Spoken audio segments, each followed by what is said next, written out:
Jésus est l'activation de la monade. Avez-vous déjà ressenti ce frisson étrange, cette intuition profonde que tout ce qu'on vous a enseigné sur la spiritualité n'était qu'un fragment d'une vérité bien plus vaste, que derrière les dogmes, les rituels et les institutions, se cachait un secret si puissant qu'il a été délibérément voilé pendant des siècles. Ce secret pourrait-il être la clé qui transformerait radicalement votre compréhension de vous-même et de votre potentiel divin? Imaginez un instant, et si les enseignements les plus profonds de Jésus n'avaient jamais été destinés aux masses? Et si, dissimulés dans ces paraboles apparemment simples, se trouvaient des codes ésotériques révélant comment éveiller la parcelle divine qui sommeille en chaque être humain? Cette étincelle sacrée que les philosophes anciens appelaient la monade. Mais avant de plonger dans cette révélation qui pourrait changer votre vie pour toujours, si vous aimez les histoires inspirantes qui défient les conventions et dévoilent des vérités cachées, n'oubliez pas de vous abonner à cette chaîne. Vous ne voulez vraiment pas manquer ce qui va suivre. Et dites-moi en commentaire, de quel pays nous regardez-vous en ce moment et à quelle heure? J'adorerais savoir où se trouve notre communauté de chercheurs de vérité à travers le monde. Si vous êtes sur votre téléphone portable, appuyez sur ce petit bouton « J'aime maintenant ». Cela aide énormément à faire découvrir ces révélations à plus de personnes qui en ont besoin. Un simple geste qui peut changer la vie de quelqu'un d'autre. Aujourd'hui, nous allons explorer l'un des secrets les plus méticuleusement gardés de toute l'histoire spirituelle. Préparez-vous à voir s'effondrer des certitudes millénaires et à découvrir une vérité qui a été systématiquement effacée des textes sacrés officiels. Car ce que vous allez entendre dans cette vidéo n'est pas enseigné dans les églises, n'est pas discuté dans les séminaires et a été activement supprimé par les institutions religieuses pendant 2000 ans. Pourquoi? Parce que cette connaissance vous rendrait libre. Totalement, absolument libre. Et la liberté véritable a toujours été la plus grande menace pour ceux qui construisent leur pouvoir sur la dépendance spirituelle des autres. Le secret enfoui dans les évangiles. Fermez les yeux un instant et repensez à tout ce qu'on vous a raconté sur Jésus. L'image d'un sauveur venu du ciel pour racheter l'humanité de ses péchés. N'est-ce pas? Un être unique, incomparable, dont les miracles prouvaient sa nature divine exceptionnelle. Mais que se passe-t-il si cette histoire, aussi belle soit-elle, n'était qu'une version édulcorée, une adaptation politique d'une vérité bien plus radicale et dangereuse? Les évangiles canoniques que nous connaissons aujourd'hui ne sont pas tombés du ciel, parfaitement formés et immuables. Savez-vous qu'ils ont été sélectionnés, triés, édités et approuvés par des conseils d'hommes puissants, des siècles après la mort de Jésus? Au concile de Nicée en 325 après Jésus-Christ, l'empereur Constantin a présidé une assemblée qui a décidé quels textes seraient considérés comme sacrés et lesquels seraient rejetés, voire détruits. Mais pourquoi? Quelle était la menace que représentaient ces autres textes, ces évangiles apocryphes qui circulaient dans les premières communautés chrétiennes? La réponse est simple et terrifiante. Ils révélaient la véritable nature des enseignements de Jésus, des enseignements qui plaçaient le pouvoir spirituel non pas entre les mains d'une institution, mais au cœur même de chaque individu. Imaginez que vous vivez au 1er siècle dans une de ces communautés secrètes de disciples qui se réunissaient dans des maisons cachées, loin des regards des autorités romaines et du Sanhédrin. Là, dans la pénombre vacillante des lampes à huile, un vieux sage qui a connu Jésus personnellement raconte une histoire très différente de celle que vous entendrez plus tard dans les cathédrales somptueuses. Il parle d'un maître qui enseignait que chaque être humain porte en lui une étincelle divine identique à la sienne. Que le royaume des cieux n'est pas un lieu lointain où l'on accède après la mort, mais un état de conscience accessible ici et maintenant. Que les miracles ne sont pas des violations surnaturelles des lois de la nature, mais des démonstrations de ce qui devient possible quand la conscience humaine s'éveille à sa véritable nature. Ces enseignements étaient transmis en couches successives de signification. Les paraboles publiques que Jésus racontait aux foules contenaient une leçon morale évidente pour les masses.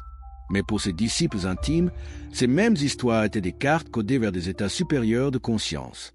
Pensez-vous que c'est un hasard si Jésus disait constamment « Que celui qui a des oreilles pour entendre, entende » Il indiquait clairement qu'il y avait des niveaux de compréhension différents selon le degré d'éveil de l'auditeur. Prenons la parabole du semeur.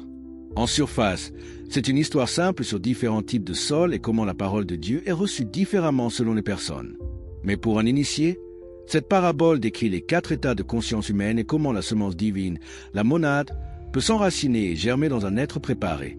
Le chemin où les oiseaux mangent les graines représente l'esprit totalement endormi, où même l'étincelle divine ne peut trouver de place. Le sol rocheux symbolise celui qui commence à s'éveiller mais n'a pas la profondeur intérieure pour soutenir la transformation. Les épines sont les attachements matériels et les désirs de l'ego qui étouffent la croissance spirituelle. Et la bonne terre, c'est l'être humain qui a préparé son terrain intérieur par la discipline, la contemplation et le détachement, permettant à sa monade de s'activer pleinement. Mais pourquoi Jésus parlait-il en code? Était-ce de l'élitisme spirituel, une volonté de garder la connaissance pour quelques privilégiés? Non, c'était une nécessité de survie et de protection. Le véritable message de Jésus était révolutionnaire au point d'être mortel. Si les autorités romaines avaient pleinement compris qu'il enseignait que chaque esclave, chaque paysan, chaque personne opprimée portait en elle le même pouvoir divin que l'empereur, la répression aurait été immédiate et totale. Étaient les autorités religieuses juives de l'époque? Elles auraient été encore plus menaçantes. Car Jésus enseignait que les temples, les sacrifices, les prêtres et tous les intermédiaires entre l'humain et le divin étaient, au mieux, des outils temporaires et au pire, des obstacles. Détruisez ce temple et en 3 jours je le rebâtirai, avait-il dit. Les prêtres pensaient qu'il parlait du temple de Jérusalem, cette magnifique structure de pierre qui était leur source de pouvoir et de revenus. Mais il parlait du temple du corps humain, qui peut être transformé, détruit dans son état limité et reconstruit comme un véhicule de la conscience divine. Regardez attentivement les moments où Jésus enseigne directement sur la nature divine intérieure. Quand il dit « le royaume des cieux est en vous », ce n'est pas une métaphore poétique. C'est une déclaration ontologique précise. La source du divin, ce que vous cherchez à l'extérieur, existe déjà à l'intérieur de votre propre être. La monade, cette parcelle d'essence divine, n'est pas quelque chose que vous devez gagner, mériter ou recevoir d'une autorité extérieure. Elle est déjà là, elle a toujours été là, attendant simplement d'être reconnue et activée. Mais l'affirmation la plus explosive, celle qui a probablement scellé son destin, se trouve dans l'évangile de Jean. Lors d'une confrontation avec les autorités qui l'accusaient de blasphème pour s'être appelé fils de Dieu, Jésus répond « N'est-il pas écrit dans votre loi? J'ai dit, vous êtes des dieux ?» Il citait le psaume 82, mais ce n'était pas une simple référence érudite. C'était une bombe théologique. Il disait essentiellement « Vos propres textes sacrés affirment que tous les humains sont divins. Je ne prétends à rien que chacun de vous ne puisse également prétendre. » Pouvez-vous imaginer le choc de cette déclaration? Dans un monde où la divinité était réservée aux empereurs, où le divin était distant et inaccessible, où des armées de prêtres et de rituels étaient nécessaires pour approcher même l'ombre du sacré, voilà qu'un homme affirme que la divinité habite chaque être humain. Ce n'était pas seulement une hérésie religieuse, c'était une révolution sociale, politique et spirituelle complète. Les évangiles apocryphes, ces textes bannis de la Bible officielle, sont encore plus explicites sur ces enseignements. L'évangile de Thomas, découvert en 1945 près de Nag Hammadi en Égypte, contient 114 paroles de Jésus. Et l'une des plus révélatrices est la suivante. Si vous amenez à l'extérieur ce qui est à l'intérieur de vous, ce qui est à l'intérieur de vous vous sauvera.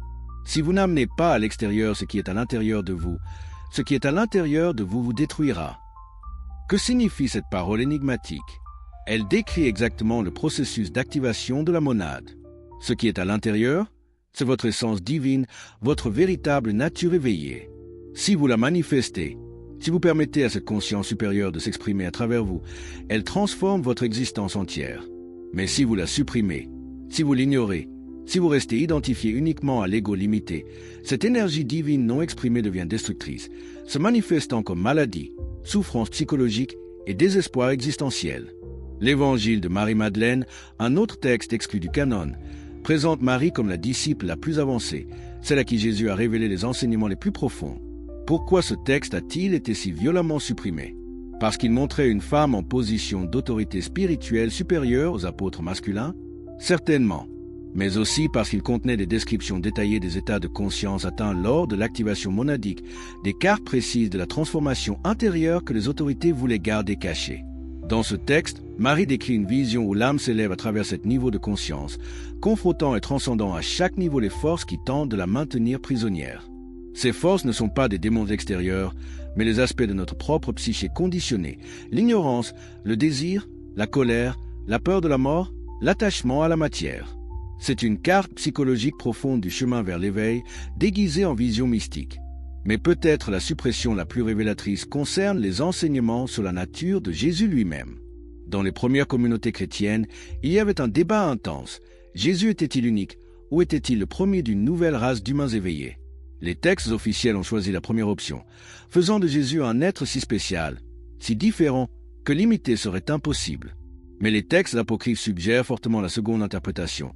Jésus était le prototype, le premier à activer pleinement sa monade dans cette ère, montrant le chemin pour que d'autres puissent suivre. Pensez à l'impact de cette différence. Si Jésus est unique, vous pouvez seulement l'adorer, lui obéir, espérer son intercession. Vous restez spirituellement dépendant, attendant qu'il fasse pour vous ce que vous ne pouvez pas faire vous-même. Mais si Jésus est le premier d'une série, un modèle à suivre, alors son message devient « Faites ce que je fais, devenez ce que je suis devenu, activez votre propre divinité intérieure ». L'Église primitive a choisi délibérément la première option, et ce choix a déterminé 2000 ans d'histoire spirituelle. Des millions de personnes ont prié Jésus, mais combien ont été enseignés à suivre réellement son chemin de transformation intérieure? Combien ont été encouragés à éveiller leur propre monade plutôt qu'à attendre passivement un salut extérieur? Les évangiles canoniques eux-mêmes, malgré les éditions et les suppressions, contiennent encore des indices de cette vérité originelle. Quand Jésus dit à ses disciples « En vérité, je vous le dis, celui qui croit en moi fera aussi les œuvres que je fais, et il en fera de plus grandes. » Que promet-il exactement? Que si vous croyez en lui comme figure d'adoration, vous ferez des miracles, ou qu'en suivant son chemin d'éveil intérieur, en activant votre propre monade comme il a activé la sienne, vous manifesterez le même pouvoir créateur? La structure même de son enseignement révèle cette intention. Il n'a pas écrit de livre, il n'a pas établi de dogme fixe, il n'a pas créé de hiérarchie institutionnelle. Il a formé des disciples par l'expérience directe, leur enseignant des techniques de méditation, de jeûne, de prière profonde, de transformation intérieure. Son but n'était pas de créer des adorateurs, mais de former d'autres maîtres éveillés.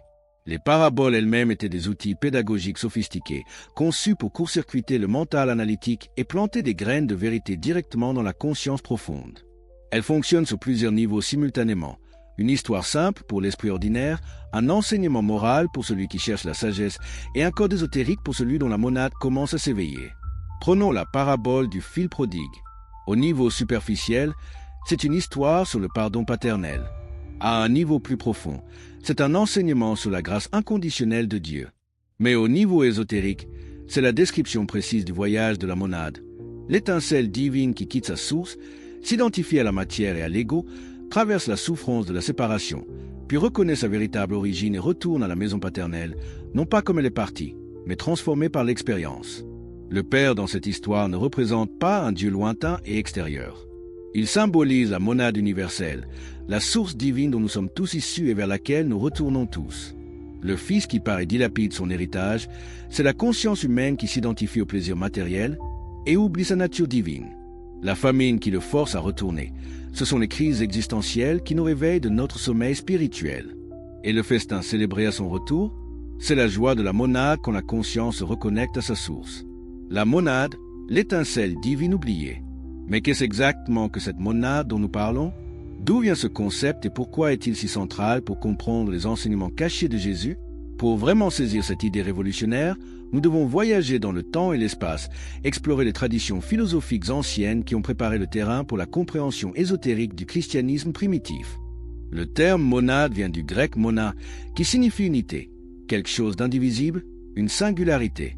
Pythagore, le mathématicien et mystique grec du VIe siècle avant Jésus-Christ, fut l'un des premiers à utiliser ce terme dans un contexte spirituel. Pour lui et son école de pensée, la monade représentait le principe premier, la source de toute existence, l'un d'où émerge la multiplicité du monde manifesté.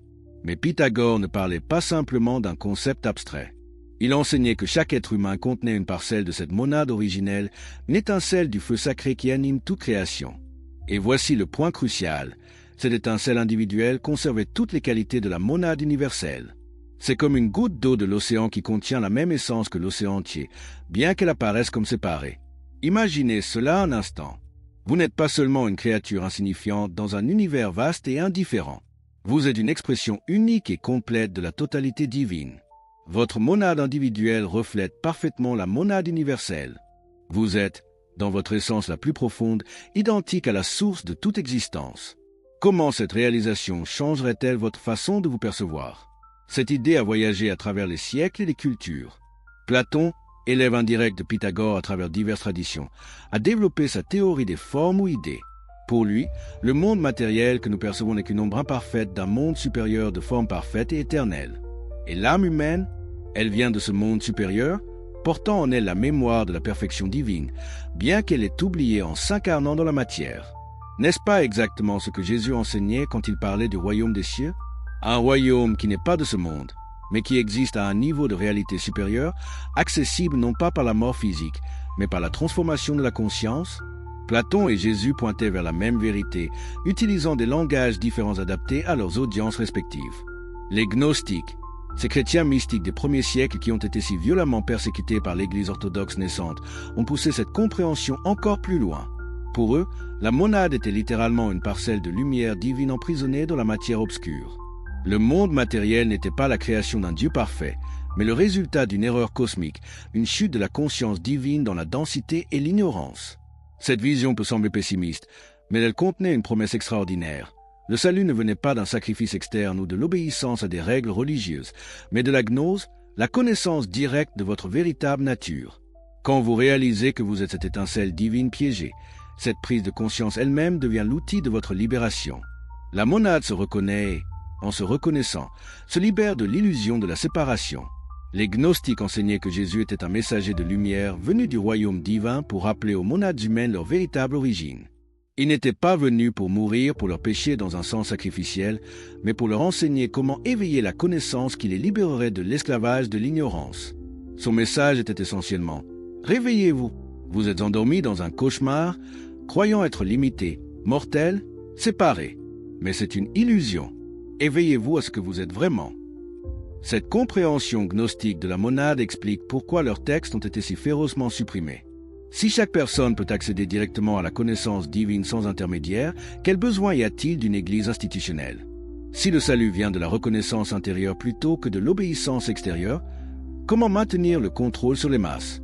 Avançons maintenant de plusieurs siècles jusqu'au philosophe allemand Gottfried Wilhelm Leibniz au XVIIe siècle. Leibniz a développé une philosophie entière basée sur le concept de monade, lui donnant peut-être sa formulation la plus claire dans le contexte occidental moderne. Pour Leibniz, l'univers entier était composé d'un nombre infini de monades, chacune étant un centre indivisible de conscience et de force. Chaque monade, selon Leibniz, est un microcosme qui reflète l'univers entier. Elle n'a pas de fenêtre, c'est-à-dire qu'elle ne reçoit aucune influence extérieure directe, mais elle contient en elle-même la totalité de l'information cosmique. Imaginez que vous êtes comme un hologramme. Chaque partie contient l'image du tout. Votre monade individuelle est un miroir parfait de la réalité totale. Cette vision est profondément mystique tout en étant philosophiquement rigoureuse. Elle suggère que la séparation que nous percevons entre nous et le reste de l'univers est illusoire. Nous sommes tous des expressions uniques de la même réalité fondamentale, des perspectives différentes sur la même totalité infinie. Et voici le point crucial. Si votre monade contient toute l'information universelle, alors en principe, en accédant aux profondeurs de votre propre conscience, vous pouvez accéder à toute la connaissance et à tout le pouvoir de l'univers lui-même. N'est-ce pas exactement ce que démontrait Jésus avec ses miracles? Il n'invoquait pas des pouvoirs extérieurs, il manifestait le potentiel déjà présent dans la conscience éveillée. Quand il disait que celui qui a la foi peut déplacer des montagnes, il ne parlait pas de croyances religieuses, mais de l'activation de cette connaissance monadique profonde qui reconnaît que la conscience et la matière ne sont pas séparées et que l'une peut influencer l'autre.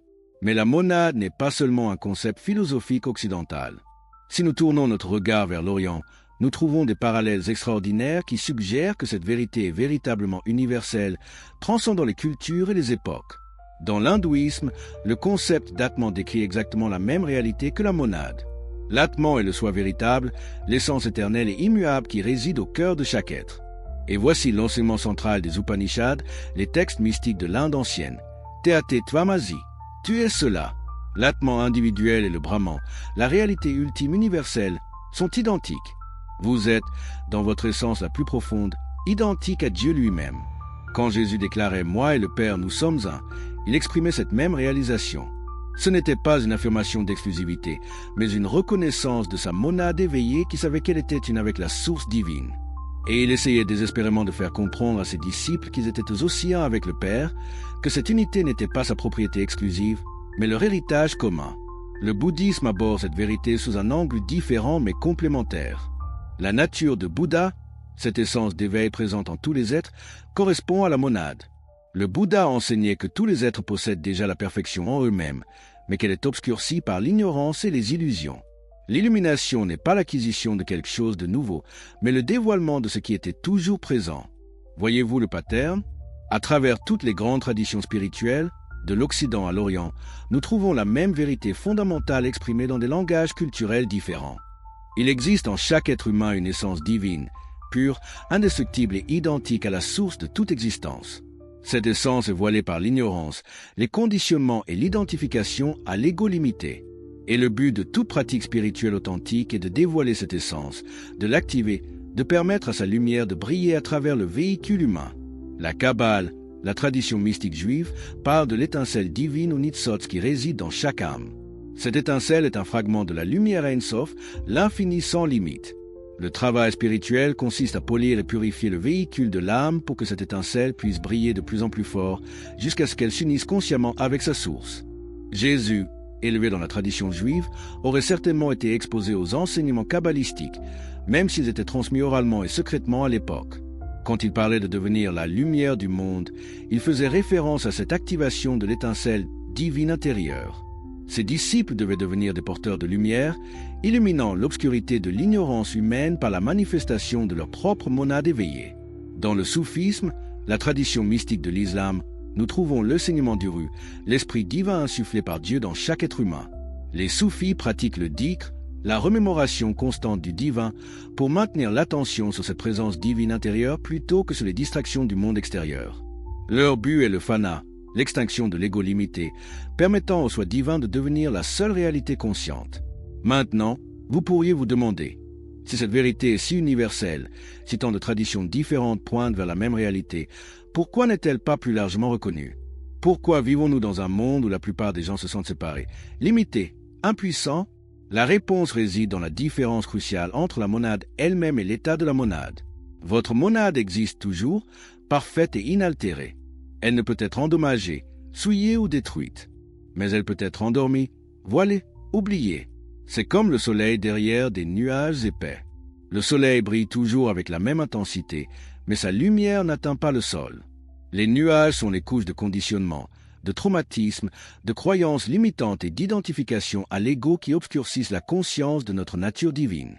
L'activation de la monade n'est donc pas un processus de création de quelque chose de nouveau, mais de révélation de ce qui a toujours été présent. C'est un processus de dissolution progressive des voiles qui cachent notre véritable nature. Et ce processus peut être progressif, se déroulant sur des années ou des vies entières, ou il peut être soudain, un éveil instantané qui change tout en un moment de reconnaissance aveuglante. Jésus représentait quelqu'un dont la monade était totalement activée, sans aucun voile restant. Sa conscience habitait pleinement dans la réalité de son unité avec le divin. Il pouvait donc parler et agir avec une autorité qui ne venait pas d'une position sociale ou religieuse, mais de la vérité directe de son être éveillé. Et c'était cette authenticité absolue qui attirait les foules et terrifiait les autorités. Les signes d'une monade en cours d'activation sont reconnaissables à travers toutes les traditions. Il y a généralement d'abord un sentiment de désillusion profonde avec la vie ordinaire, une intuition qu'il doit y avoir plus que ce que le monde matériel offre. C'est ce que les bouddhistes appellent dukkha, l'insatisfaction inhérente à l'existence conditionnée. Cette crise n'est pas une pathologie, c'est le début du réveil. Ensuite viennent souvent des expériences spontanées d'état de conscience élargi, des moments où la séparation entre vous et le monde semble disparaître, où vous ressentez une connexion profonde avec toute existence, où la signification et la beauté de la réalité vous submergent. Ces expériences sont des aperçus de votre monade, des instants où les nuages se dissipent temporairement et où vous voyez la lumière de votre véritable nature.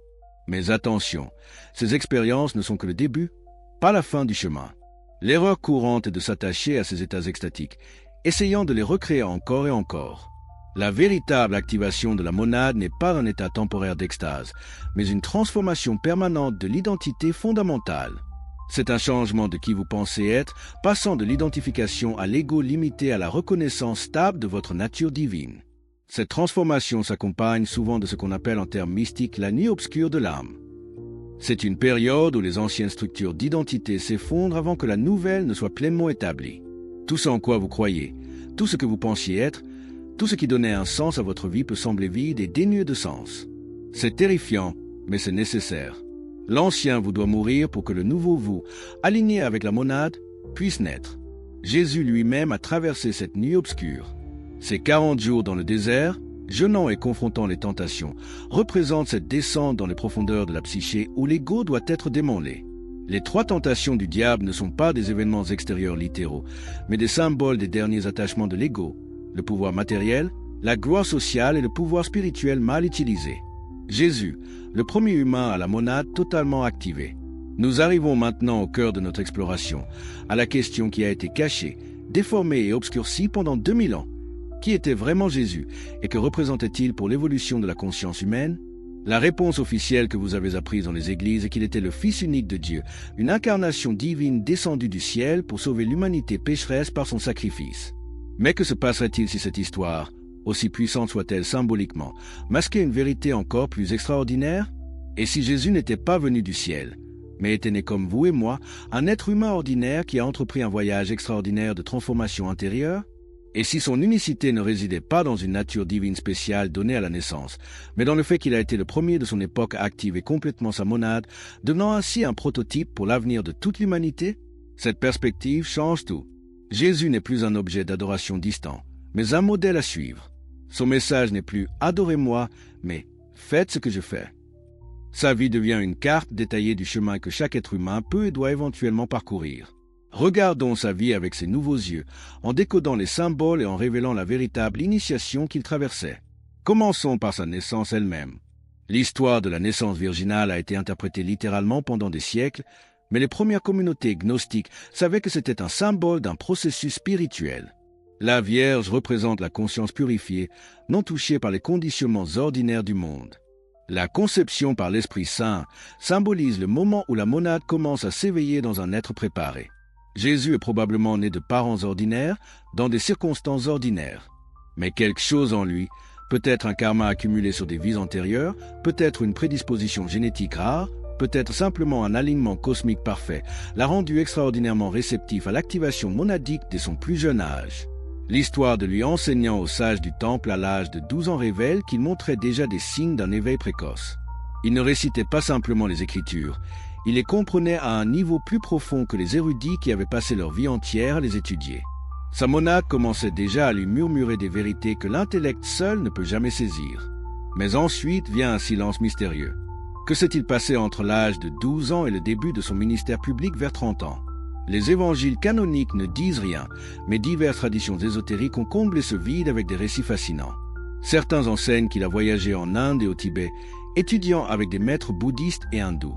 D'autres suggèrent qu'il a rejoint les Esséniens, une secte juive mystique qui pratiquait des rites de purification intensifs et étudiait les textes secrets.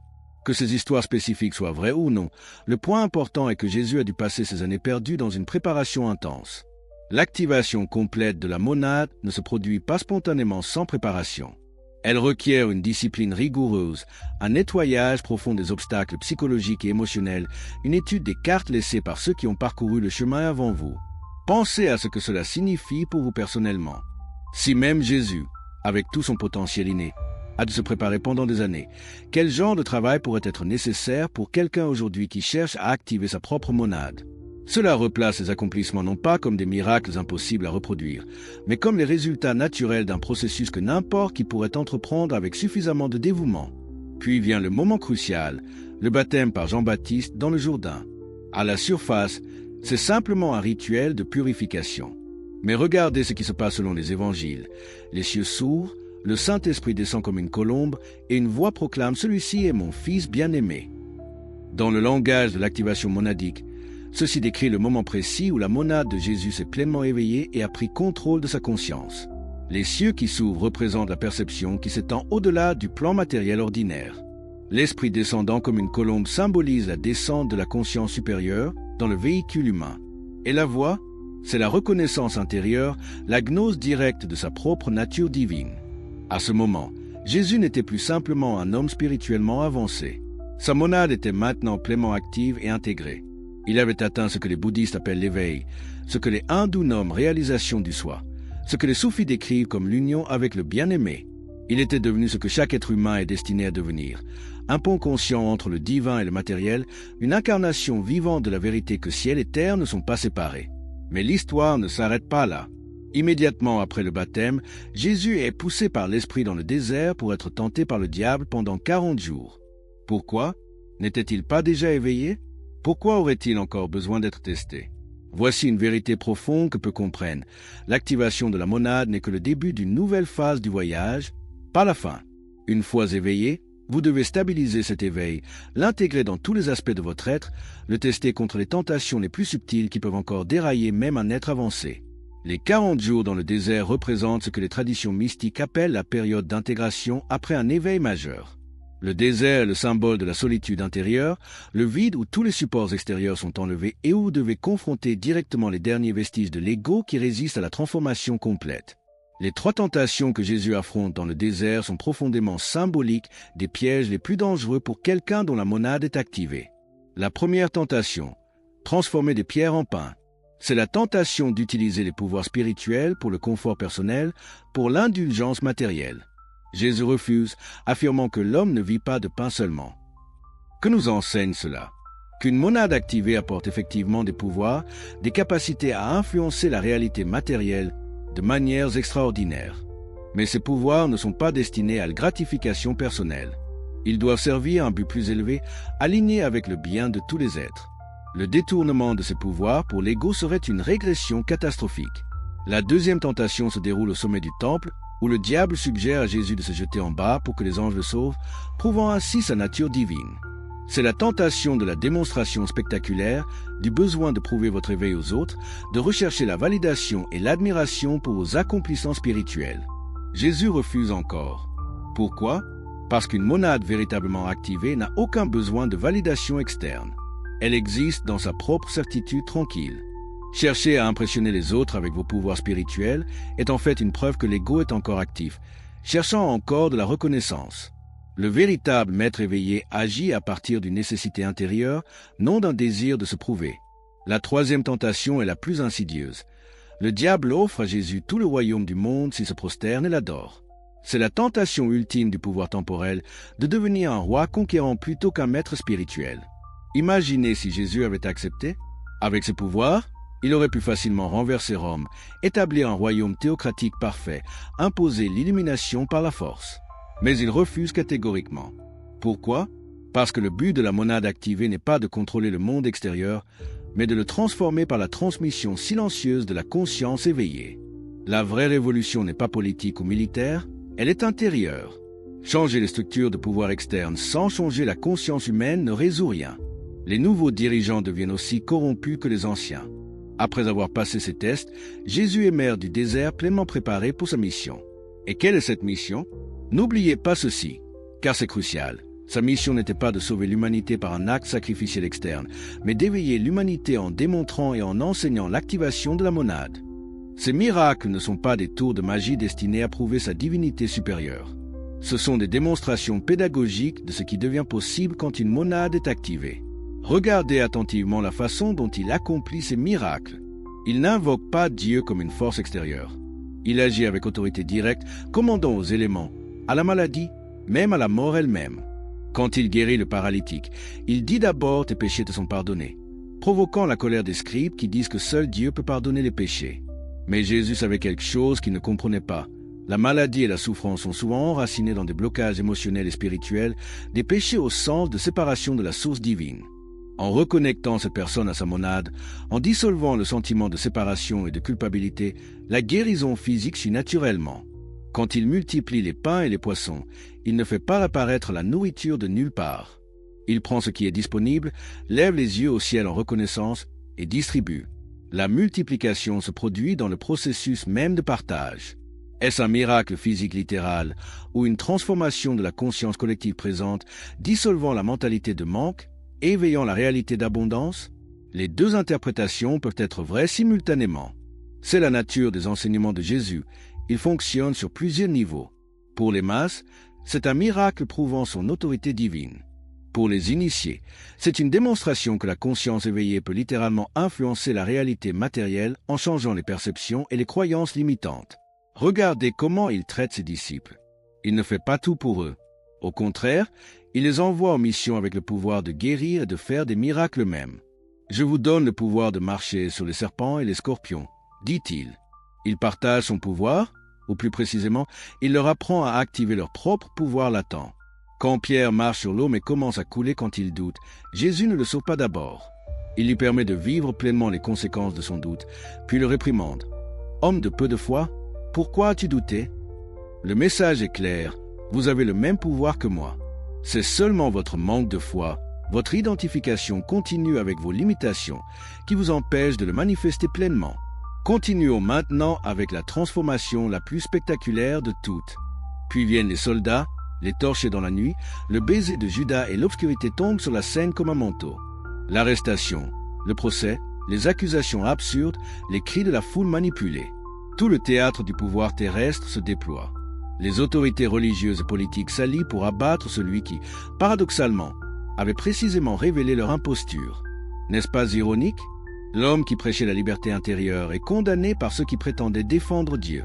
Et pourtant, Jésus reste calme. Devant Pilate, il ne se défend pas. Pourquoi? Parce qu'il sait que la vérité n'a pas besoin de se justifier face au mensonge. La conscience monadique n'argumente pas, elle rayonne. Même son silence est un enseignement. Au moment de la flagellation, quand le sang jaillit, la symbolique devient encore plus profonde. Le sang représente la vie, l'énergie vitale. Chaque coup de fouet arrache non seulement de la chair, mais détache un peu plus l'âme des derniers liens à la matière. C'est le processus alchimique final, la transmutation par la souffrance. L'être humain ordinaire subirait cela comme une dégradation. La conscience éveillée le traverse comme une purification. La marche vers Golgotha, croix sur les épaules, est la représentation parfaite du poids du monde que chacun porte en lui. Ce bois pesant est celui des conditionnements, des karmas accumulés, des illusions que nous traînons jusqu'à notre propre lieu de transformation. Et lorsque Jésus tombe sous son poids, n'est-ce pas l'humanité entière qui s'effondre? Mais il se relève, encore et encore, démontrant que la persévérance est le souffle même de l'éveil. Les femmes de Jérusalem qui pleurent, Simon de Cyrène qui l'aide à porter la croix, la couronne d'épines enfoncée sur sa tête. Chaque élément de cette scène a une portée symbolique immense. Les femmes représentent l'intuition, la compassion silencieuse. Simon, la part d'humanité encore endormie mais capable de participer à la rédemption. Les épines, les pensées dures et contradictoires du mental humain transperçant la conscience divine incarnée. Et enfin, le crucifixion lui-même. 3 croix, 3 niveaux de conscience. À gauche, celui qui blasphème, l'ego qui refuse la transformation. À droite, celui qui se repent, la personnalité qui commence à entrevoir la lumière. Au centre, Jésus, la monade activée, fusion parfaite du divin et de l'humain. 3 états de l'être sur un même plan, réunis dans un unique acte sacré. Quand il dit « Père, pardonne-leur, car ils ne savent ce qu'ils font », il ne prononce pas une phrase de clémence symbolique. Il exprime la perception directe de la conscience éveillée. L'ignorance est la cause de toute violence. Si ces esprits savaient, ils ne pourraient pas nuire. Car voir vraiment, c'est aimer inévitablement. Puis vient le cri ultime, tout est accompli. À cet instant, la transformation est totale. La monade a traversé la densité de la matière jusqu'à sa dissolution complète. L'esprit retourne à la source, mais la chair, elle aussi, est transmutée. Dans la perspective ésotérique, la mort du Christ n'est pas la fin, mais la culmination de l'alchimie spirituelle. Le plomb de la condition humaine devient or divin. Quand les évangiles racontent que le voile du temple se déchire de haut en bas, c'est l'un des symboles les plus profonds de toute l'histoire religieuse. Le voile séparait le saint des saints du reste du temple, c'est-à-dire le lieu de la présence divine du monde des hommes. Sa déchirure signifie que la séparation entre Dieu et l'humanité est définitivement abolie. L'accès au divin n'est plus réservé à une caste sacerdotale. Il est ouvert à tous, à condition d'activer la monade intérieure. Il dépose son corps dans un tombeau neuf, creusé dans la pierre. La pierre représente la matière, la densité, la fixité du monde. Le tombeau est donc le ventre alchimique, le creuset où la transformation ultime s'opère. 3 jours, 3 états, dissolution, incubation, transmutation. Jésus, ou plutôt la conscience christique qui l'incarne, descend dans les enfers, non un lieu physique, mais les profondeurs de l'inconscient collectif humain. Là, il touche toutes les âmes prisonnières de l'illusion et leur rappelle qu'elles sont, elles aussi, des étincelles de lumière oubliées. Pendant ces 3 jours, quelque chose d'inimaginable se produit. La vibration monadique se répand dans les couches les plus denses de la réalité, rétablissant le lien entre matière et esprit que l'humanité avait perdu depuis des millénaires. Le 3e jour, cette lumière atteint un point critique. La matière elle-même répond. La pierre roule, le tombeau s'ouvre et l'humanité entière respire à nouveau à travers lui. Mais la résurrection, telle qu'on la comprend souvent, n'est pas un simple retour à la vie biologique. C'est la manifestation du corps de lumière, le corps transfiguré, matrice nouvelle entre les mondes. Jésus n'a pas revenu à la vie, il a transcendé la mort. Ce n'est pas le même corps qui sort du tombeau, mais une version vibratoirement supérieure. C'est pourquoi Marie-Madeleine, la première à le voir, ne le reconnaît pas d'abord. Ce n'est qu'au son de son nom qu'elle perçoit la vérité, car la vibration du nom résonne directement dans la monade. Lorsque Jésus lui dit « Ne me touche pas », ce n'est pas du rejet, mais une précaution énergétique. Le corps nouvellement formé, de lumière condensée, opère à une fréquence incompatible avec la matière dense.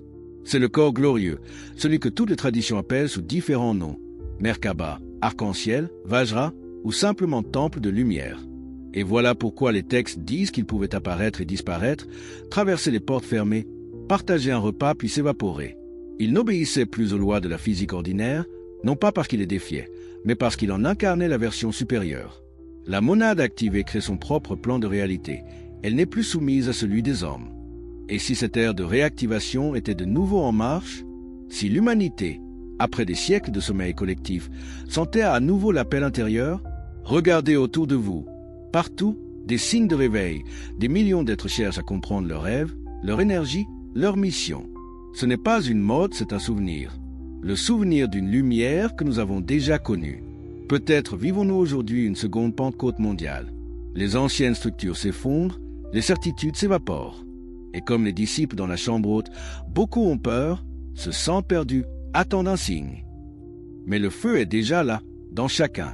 La question n'est pas d'attendre qu'il descende, mais d'oser le reconnaître en soi. Le cycle initié par Jésus ne s'est jamais arrêté. Il continue à travers des générations d'être en quête de sens, de paix, de vérité. Sa vie terrestre n'était pas une exception divine, mais une démonstration de ce que signifie être pleinement humain. Être humain dans le sens divin du terme, un canal conscient entre l'infini et la matière.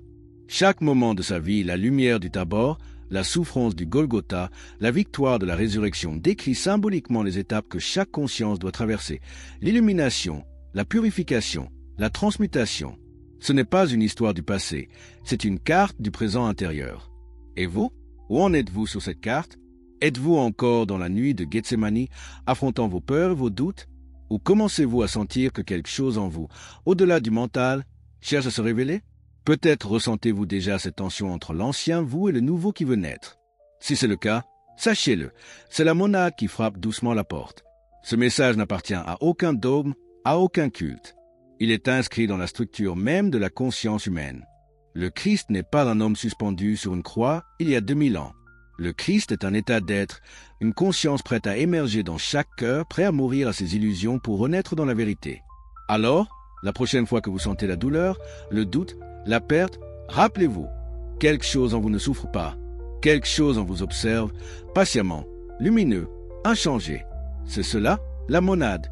Elle attend que vous la reconnaissiez, comme Marie a reconnu Jésus lorsque son nom fut prononcé.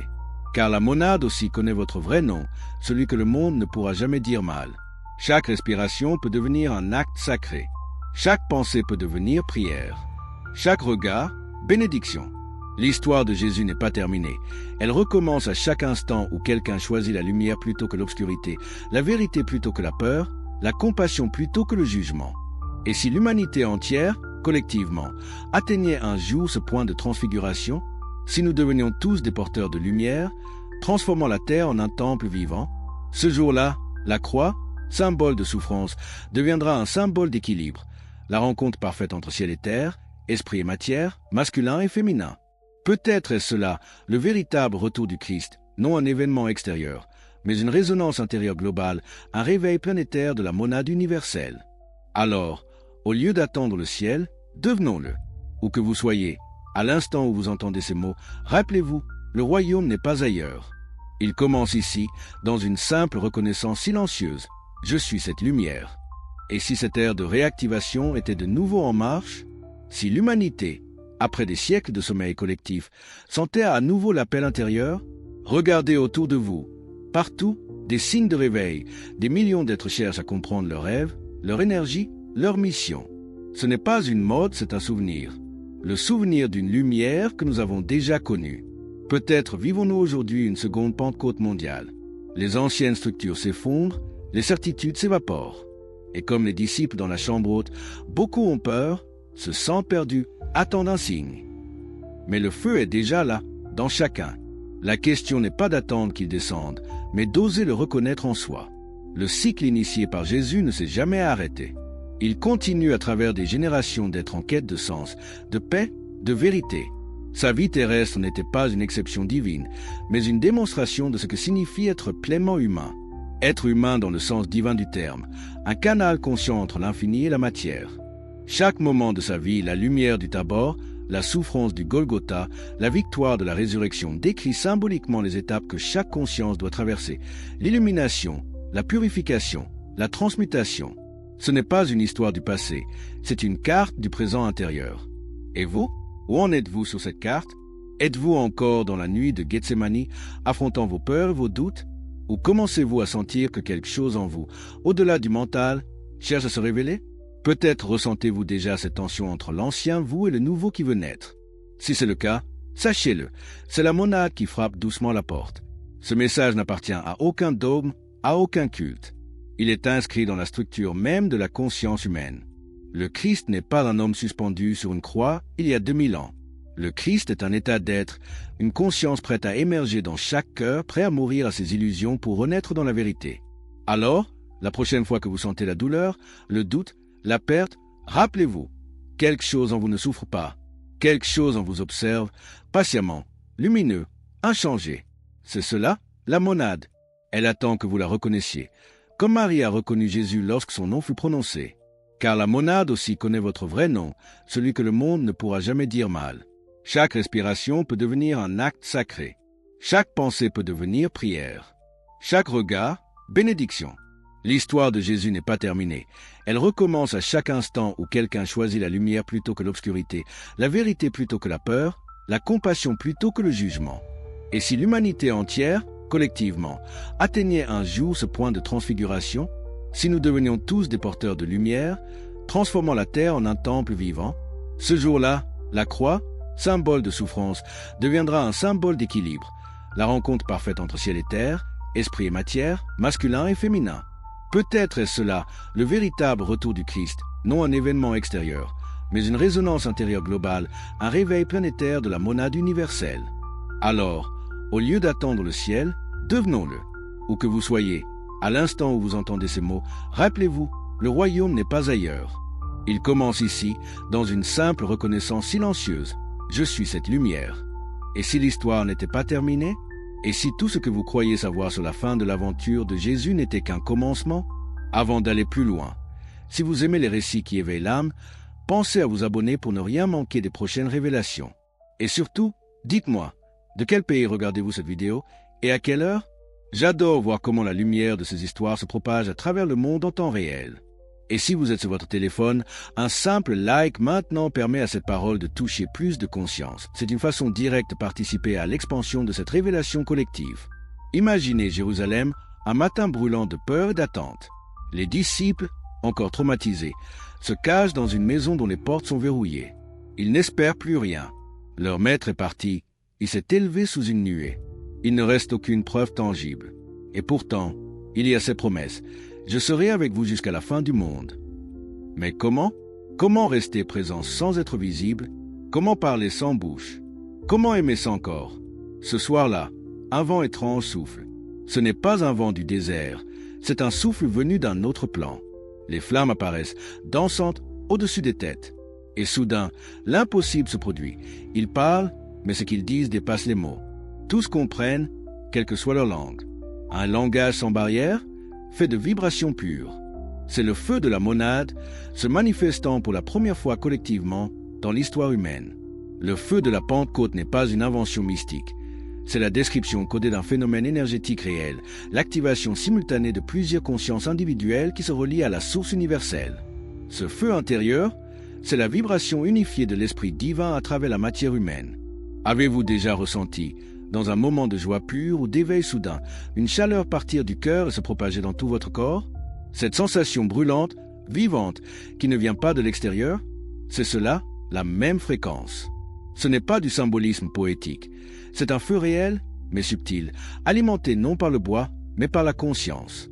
Les disciples sont transformés, leur peur s'évapore. Ils sortent dans les rues et parlent avec assurance. Comment des hommes simples, analphabètes pour la plupart, peuvent-ils soudain enseigner avec une sagesse équivalente à celle des plus grands érudits? Comment peuvent-ils guérir, apaiser, inspirer? Parce qu'ils ne parlent plus depuis leur mental, mais depuis la monade éveillée en eux. Leur mission n'est plus de répéter les paroles de Jésus, mais de les incarner. Et c'est ainsi que commence véritablement ce que l'histoire appellera plus tard le christianisme, non pas une institution, mais un champ énergétique, un souffle contagieux de conscience nouvelle. Mais comme toute lumière dans un monde dominé par l'ombre, ce feu attire la convoitise et la peur. Certains cherchent à le comprendre, d'autres à l'utiliser, d'autres enfin à l'étouffer. Dès les premières communautés, des tensions apparaissent. Faut-il enseigner ce feu à tous ou le réserver aux initiés? Partager librement ou protéger le secret? Pensez-y. Chaque fois qu'une vérité transcendante pénètre la société, elle affronte la tentation de la manipulation. Comment enseigner la liberté intérieure sans que certains ne cherchent à en faire un pouvoir extérieur? Les apôtres eux-mêmes s'en inquiètent. Paul, Pierre, Thomas, chacun interprète différemment la transmission du feu. Regardez comment l'histoire a évolué. En quelques décennies, l'enseignement vivant de la monade s'est transformé en structure. L'esprit s'est figé dans des dogmes. Les flammes individuelles sont devenues bougies alignées sur des autels. Pourquoi? Parce que l'humanité n'était pas encore prête à supporter la plénitude de cette liberté. Mais certains l'étaient. Vous souvenez-vous de Marie-Madeleine? Après avoir été témoin de la résurrection, elle disparut des archives officielles. Mais des traditions secrètes affirment qu'elle porta le feu jusqu'en Gaule, dans le sud de la France. Là-bas, loin des centres du pouvoir, elle transmit en silence ce qu'elle appelait la science du cœur. De ce courant sont nés plus tard les cathares, les templiers, les mystiques médiévaux, tous porteurs, à leur manière, de la mémoire monadique du Christ. Pourquoi ces lignées furent-elles persécutées? Parce qu'elles refusaient de remettre à une institution le lien direct avec le divin. Elles enseignaient que la véritable Église n'a pas de mur, que le temple est le corps humain éveillé, que la seule hiérarchie authentique est celle de la conscience. Réalisez-vous ce que cela signifie? Que, depuis 2000 ans, l'histoire que vous connaissez, Empire romain, papauté, croisade, inquisition n'est que l'écume d'un océan beaucoup plus profond, la lutte entre le mental collectif qui veut dominer et la monade universelle qui veut libérer. Et cette lutte continue aujourd'hui. À notre époque saturée d'informations, combien de temps consacrons-nous à la connaissance intérieure? Nous savons tant de choses sur le monde extérieur, mais presque rien sur notre propre essence. Où est passé ce feu? A-t-il disparu? Non, il s'est intériorisé, attendant que l'humanité soit prête à le percevoir sans peur ni manipulation. Voyez-vous comme les paradoxes s'accumulent? Plus nous avançons technologiquement, plus nous nous sentons spirituellement vides. Plus nous communiquons, moins nous nous comprenons. Peut-être ce vide même est-il la matrice nécessaire du nouveau feu global, car seuls les cœurs épuisés de illusions peuvent accueillir la vérité. Imaginez que ce feu revienne aujourd'hui, non pas sur 12 têtes, mais sur des milliards. Imaginez l'humanité entière traversée d'un courant de conscience éveillée. Les frontières fonderaient, les dogmes s'évaporeraient, les langages eux-mêmes se recomposeraient autour de la vibration du cœur. Un nouveau monde naîtrait, non dicté par la peur, mais inspiré par la connaissance intégrée. Soyons lucides, ce processus a déjà commencé. Vous l'avez sans doute senti. Les crises mondiales ne sont pas des accidents, ce sont des contractions de naissance. L'ancien monde meurt et son cri ressemble à un chaos. Les structures corrompues craquent parce qu'elles ne peuvent pas contenir la fréquence de la vérité. Les âmes sensibles, les artistes, les rêveurs, les scientifiques les plus audacieux entendent ce battement souterrain, l'appel de la monade planétaire. Mais comment vivre cela sans se perdre? Comment allumer le feu sans se brûler? Les premiers disciples l'ont appris à leurs dépens. La flamme nourrit et purifie, mais elle consume aussi. Beaucoup furent persécutés, non à cause d'une religion, mais parce qu'ils incarnaient la liberté pure. Aujourd'hui, cette persécution prend d'autres formes. Contrôle psychologique, conformisme médiatique, cynisme intellectuel. Ce ne sont plus des croix physiques, ce sont des cages mentales. Et pourtant, vous êtes ici, en train de lire ces mots. Cela signifie que la monade vous a déjà appelé. Car rien, absolument rien, ne vous attire vers ce genre de récit sans que votre conscience supérieure en soit la cause. Peut-être souriez-vous en silence en le sentant, cette légère vibration qui vous dit que ce n'est pas une histoire ancienne, mais la vôtre qui se déroule sous vos yeux. L'ère nouvelle qui vient n'aura pas besoin de prophètes, parce que chaque être humain redeviendra son propre messager. Ce que Jésus vivait au mont Tabor, nous le revivons collectivement à l'échelle planétaire. La transfiguration devient planétaire. La Terre elle-même s'illumine, traversée de cette lumière monadique émergeant de milliards de consciences. Et vous, que ferez-vous du feu? Le garderez-vous caché, comme une flamme fragile que vous protégez du vent, ou le soufflerez-vous doucement pour qu'il se répande? N'est-ce pas pour cela que vous êtes là? Précisément en cette époque, vous auriez pu naître à toute autre ère, mais vous êtes ici, sur cette planète en mutation, témoin et acteur du même miracle que celui de Jérusalem. Peut-être ce retour du Christ, tant annoncé, n'est-il pas un événement céleste à attendre, mais un éveil collectif à reconnaître. Le feu descend de nouveau, pas du ciel visible, mais de l'espace intérieur du cœur humain. Et le moment vient où ce feu ne pourra plus être contenu point si la prochaine grande révolution n'était ni technologique ni politique, mais intérieure. Si le véritable tournant de notre civilisation ne se jouait pas dans les laboratoires ni dans les parlements, mais à l'intérieur du cœur humain, tout au long de l'histoire, les prophètes ont parlé d'un âge nouveau, d'un règne de l'esprit ou d'un retour de la lumière. Et si cet âge commençait maintenant, silencieusement, sans éclat, à travers des millions d'êtres qui s'éveillent un à un sans se connaître, regardez ce qui se passe autour de vous. La physique quantique démontre que tout est vibration. La biologie commence à comprendre que la conscience influence la matière. La psychologie découvre que le corps réagit aux croyances plus qu'aux faits. Sans le savoir, la science redécouvre les lois de la monade que les anciens maîtres connaissaient déjà. Au fond, ces disciplines ne font que donner des noms nouveaux à des réalités éternelles. Ce que Jésus appelait la foi, les physiciens l'appellent cohérence quantique. Ce que les mystiques nommaient union divine, les neuroscientifiques commencent à observer sous forme d'ondes gamma synchronisées dans le cerveau des méditants. Ne trouvez-vous pas saisissant que deux langages, séparés par des millénaires, décrivent le même phénomène sous des visages différents? Mais la connaissance intellectuelle ne suffit pas. Comprendre n'est pas activer. Le savoir ne remplace pas l'expérience directe. La monade n'est pas un concept, c'est un feu vivant. Et ce feu ne s'allume pas en lisant des livres, il s'éveille lorsque l'être tout entier s'aligne pensée, émotion, corps, souffle. Alors comment, concrètement, s'opère cette activation dans l'humain moderne? Par un mouvement inverse de celui que nous avons suivi pendant des siècles.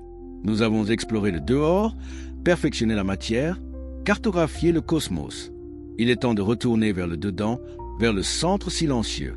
Non pas en fuyant la vie matérielle, mais en la réintégrant dans sa dimension sacrée. Cela commence souvent par un choc, une rupture, un effondrement des repères, une maladie, une perte, un échec, un vide existentiel. Pourquoi? Parce que tant que la personnalité se croit en sécurité, elle n'écoute pas la voix intérieure. C'est quand le faux s'écroule que la monade peut enfin parler. Avez-vous déjà remarqué que c'est dans vos pires moments que la lumière s'infiltre? Comme si la fissure de la souffrance était la porte exacte par laquelle passe la vérité. Dans ces moments, quelque chose de plus grand que votre moi se met en mouvement. Un témoin intérieur, silencieux, lucide, se réveille. Il observe vos pensées comme on regarde des nuages. Il ne juge rien, il ressent tout. Ce témoin, c'est le premier reflet conscient de la monade. Si vous nourrissez cette présence par la respiration, le silence, la gratitude, elle grandit jusqu'à devenir votre centre permanent. Les anciens l'appelaient différentes choses, le cœur de diamant, l'œil de l'esprit ou la conscience du Christ. Peu importe le nom, c'est la même expérience, la reconnaissance que vous n'êtes pas ce corps, ni ce mental, ni ces peurs. Vous êtes la lumière qui les perçoit. Et plus vous alignez votre vie sur cette conscience, plus les couches de l'ancien moi tombent. Les jugements, les comparaisons, les blessures, les culpabilités, tout se dissout dans une lumière tranquille. Ce n'est pas du mysticisme. C'est une déconstruction psychologique profonde, observable. Les neurosciences l'appellent neuroplasticité autodirigée, les maîtres gnostiques, purification du véhicule. Mais où cela mène-t-il? Vers une humanité nouvelle, littéralement. Car quand la monade s'éveille en plusieurs individus simultanément, elle tisse entre eux un champ invisible. Ce champ favorise la compassion, la créativité, la coopération. On pourrait dire qu'il s'agit du véritable Internet spirituel, un réseau de conscience relié sans câble ni satellite. Peut-être l'avez-vous déjà senti. Cette synchronicité soudaine qui fait croiser les bonnes personnes au bon moment. Ce n'est pas le hasard, c'est le champ monadique collectif qui orchestre l'évolution. Dans ce cadre, le bien et le mal prennent un autre sens. Ce ne sont plus des valeurs morales figées, mais des vibrations. Tout ce qui sépare, contracte ou asservit correspond à une baisse de fréquence. Tout ce qui unifie, élève ou libère correspond à une élévation. On ne punit pas le mal, on l'éclaire. On ne récompense pas le bien, on le reconnaît comme étant notre état naturel. Ce renversement de perspective est la clé de la transformation planétaire actuelle. Pendant des siècles, les humains ont cru devoir mériter Dieu. Maintenant, ils découvrent qu'ils l'ont toujours été. Cela bouleverse tout. Que devient le besoin de domination quand chacun sait qu'il est porteur de la même lumière? Que devient la guerre quand l'ennemi est perçu comme une monade voilée? Mais cette révélation demande du courage, car voir la lumière en soi, c'est aussi voir toutes les zones d'ombre qui la recouvrent. Voilà pourquoi tant d'être évite ce chemin. Le confort de l'ignorance paraît plus doux que le feu de la vérité.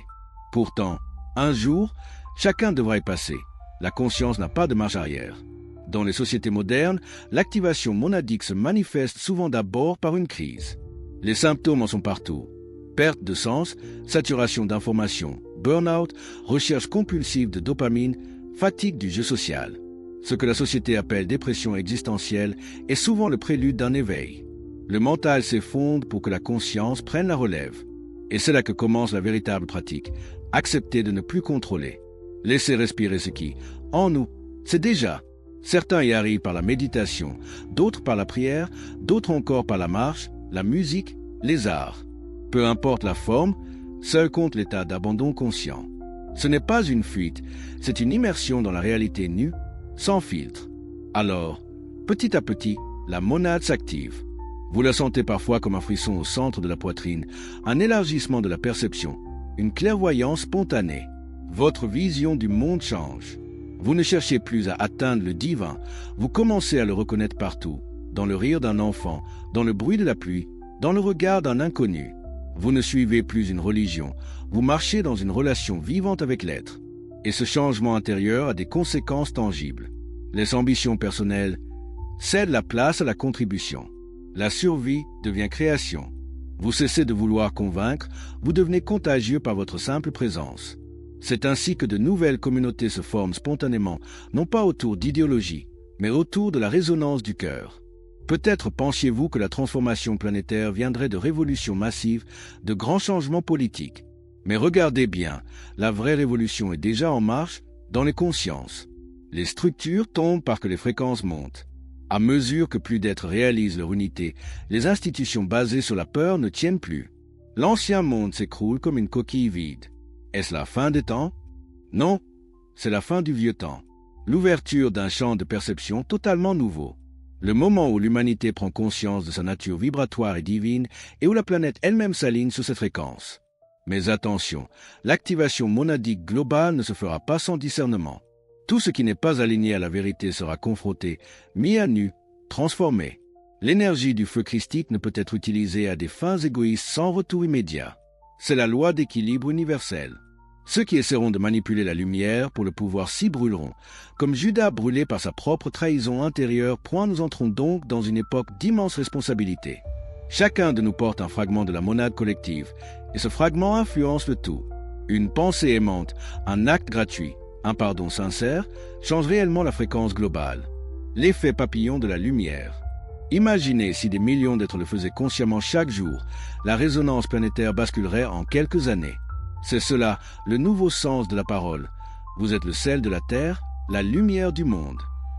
Non une métaphore religieuse, mais une vérité énergétique. Chaque monade éveillée agit comme un cristal d'harmonisation dans le champ collectif. Vous n'avez pas besoin d'être parfait, il suffit d'être présent et vrai. Dans 1000 ans, les historiens appelleront peut-être notre époque l'aube de la civilisation lumineuse. Une époque où l'humanité, après avoir tout externalisé, se souviendra qu'elle est le laboratoire et l'expérience, l'observateur et l'univers observé. Imaginez maintenant que le temps s'efface. Plus d'empire romain, plus de Moyen Âge, plus de modernité. Juste une ligne continue, un fil lumineux traversant les millénaires. Celui de la conscience qui s'éveille à elle-même. Ce fil part d'un point minuscule, un homme, debout dans la poussière d'une colline, parlant d'amour dans un monde de conquête, et serpente jusqu'à vous, ici, maintenant. Jésus n'est plus un souvenir. Il est ce fil vivant qui relie le ciel et la terre à travers vos sens. Il n'a jamais voulu être un mythe, il a voulu être un miroir. Le but n'a jamais été de construire autour de lui des temples de pierre, mais de réveiller à l'intérieur de chaque être un sanctuaire vivant. Aujourd'hui, ce sanctuaire s'ouvre partout, simultanément, dans des millions de consciences. Ce n'est plus une religion, c'est une résonance. Ce n'est plus une foi héritée, c'est une lucidité retrouvée. Et si, en vérité, l'histoire entière n'avait eu qu'un seul but, préparer l'humanité à supporter la lumière? Car regardez bien, nous avons tout inventé, la science, la philosophie, l'art, la technologie, et chacune de ces créations a été, à sa manière, un miroir du divin cherchant à se souvenir de lui-même. La science, elle décrit le corps de Dieu. Là, il exprime son âme. La philosophie, elle tente de comprendre sa pensée. Et la spiritualité, elle découvre que tout cela n'a jamais été séparé. Lorsque Jésus parlait de la fin du monde, il ne désignait pas une catastrophe, mais une révélation, la fin du vieux monde basé sur la peur, le pouvoir et la séparation. Il voyait venir une ère où l'humain redeviendrait divin en conscience, où chaque visage deviendrait un reflet sacré. Dans cette ère, le mot Dieu cesse d'être un dogme lointain pour devenir un acte quotidien de reconnaissance. Tout est cela. Mais pour que cette ère s'installe, chaque individu doit accomplir la même initiation, mourir à l'ancien soi. Non pas mourir physiquement, mais laisser périr ce qui n'est plus vrai. Les fausses identités, les attachements, les blessures recyclées. C'est votre propre crucifixion intérieure. Personne n'y échappe, mais chacun la traverse différemment. Avez-vous déjà ressenti cette sensation d'être entièrement dépouillé, où tout ce que vous croyez être s'effondre devant vos yeux? Ce moment où la vie semble vous enlever tout ce que vous aimez, ce n'est pas un châtiment, c'est votre Pâque intérieur. Le passage du moi conditionné à l'être libre. Et quand, dans le silence après la tempête, vous sentez encore battre un cœur paisible sous les décombres, c'est la monade qu'on entend. Elle chuchote « Te voilà enfin ». À cet instant, vous savez que vous avez traversé la mort symbolique, vous êtes ressuscité dans la conscience pure. Cette expérience personnelle est le reflet exact de la grande transmutation planétaire. Car la Terre aussi traverse sa crucifixion. Ses forêts brûlent, ses océans montent, ses peuples s'affrontent. Mais derrière ce chaos apparent, une mutation profonde se prépare. Comme un corps malade qui élimine les toxines avant de guérir. Le monde entier est en train d'expulser ses illusions collectives. Ne sentez-vous pas ce mélange de douleur et d'espérance dans l'air? Cette impression paradoxale que tout s'écroule et que tout commence à la fois, c'est la signature même d'un saut évolutif de la conscience. À travers les âges, les prophètes, les sages, les gnostiques ont parlé de ce moment. Ils l'ont nommé de 1000 façons, l'ère de lumière, le retour du soleil intérieur, le jour du Seigneur. Peu importe la terminologie. Ce qu'ils pressentaient, c'était l'éveil de la monade collective de l'humanité. L'union du divin et du terrestre, non plus en un seul être exceptionnel, mais en tous les êtres conscients. Dans ce contexte, les gestes quotidiens prennent une signification immense. Chaque pensée bienveillante, chaque regard lucide, chaque acte authentique devient un maillon du nouveau monde. Vous n'avez plus besoin de chercher la mission, vous êtes la mission. Jésus disait que votre lumière brille devant les hommes. Cela signifiait littéralement laisser la monade rayonner à travers le personnage que vous croyez être. Inutile de vous corriger avant d'être digne, vous l'êtes déjà. Ce n'est pas en devenant meilleur que vous éveillerez la lumière. C'est en reconnaissant qu'elle a toujours été là. Regardez les enfants. Avant que la peur ne les déforme, ils vivent dans l'instant, dans l'émerveillement, dans l'amour spontané. Ils sont le souvenir vivant de ce que nous étions avant la chute dans la dualité. Peut-être la véritable sagesse consiste-t-elle simplement à redevenir comme eux, transparents, confiants, libres. Et si renaître de nouveau signifiait tout simplement cela, abandonner le poids, retrouver la légèreté de l'innocence consciente. Non pas l'ignorance, mais la clarté dépouillée. Ce retour vers la simplicité, cependant, marque la fin de bien des illusions. Car le monde construit sur la complexité ne supporte pas la vérité nue. Ceux qui vivent depuis le cœur peuvent sembler naïfs, mais en réalité ils annoncent le système de demain. L'économie du futur sera basée sur la circularité, la coopération, la sobriété choisie. La médecine du futur sera holistique, reliant matière, émotion et esprit. L'éducation du futur enseignera le discernement intérieur avant le conformisme extérieur. Tout changera, parce que la conscience change. Vous êtes en train de participer à un glissement d'air équivalent à la Renaissance ou à la Révolution industrielle, mais sur un plan spirituel. Cette révolution tranquille avance sans drapeau, sans slogan. Son étendard est invisible, une fréquence. Et si vous sachiez l'écouter, vous savez déjà qu'elle bat dans vos veines. Les technologies dont nous disposons, intelligence artificielle, communication instantanée, énergie libre potentielle, ne sont pas des anomalies. Ce sont des extensions de la monade cherchant à se connaître à travers la matière. Le danger ne vient pas de la technologie elle-même, mais de la conscience qui l'utilise. Si le cœur n'est pas éveillé, la science devient servante de la peur. Si la monade est active, la science devient prolongement de la création. Ainsi, l'humanité se trouve à un carrefour. Deux lignes se croisent devant nous. L'une mène à l'autodestruction par l'inconscience, l'autre à la transfiguration collective. La différence ne se jouera pas dans les gouvernements, mais dans les consciences. Chaque être est une intersection de ce choix. Lequel choisir? Rester dans la peur du manque ou s'abandonner à la plénitude du réel? Maintenir les vieilles croyances ou aventurer la lumière de l'inconnu, rien n'est imposé. Le divin ne force jamais, il invite. L'univers tout entier attend votre oui silencieux. Et ce oui n'est pas un mot, mais un souffle, un moment de présence totale où vous cessez de résister. À cet instant précis, la grâce agit. Ce n'est pas un hasard si vous êtes vivant en ce siècle. Vous avez attendu longtemps, parfois à travers les cycles de multiples existences, pour être ici, maintenant, témoin de ce basculement historique. Vous êtes venu pour activer votre fragment de lumière et contribuer à ce champ d'éveil global. Vous n'avez pas besoin d'un autre signe. Le signe, c'est votre désir même d'éveil. Regardez le monde différemment.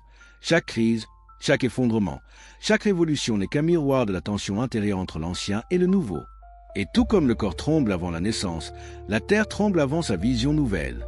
Alors, comment vivre pendant cette transition?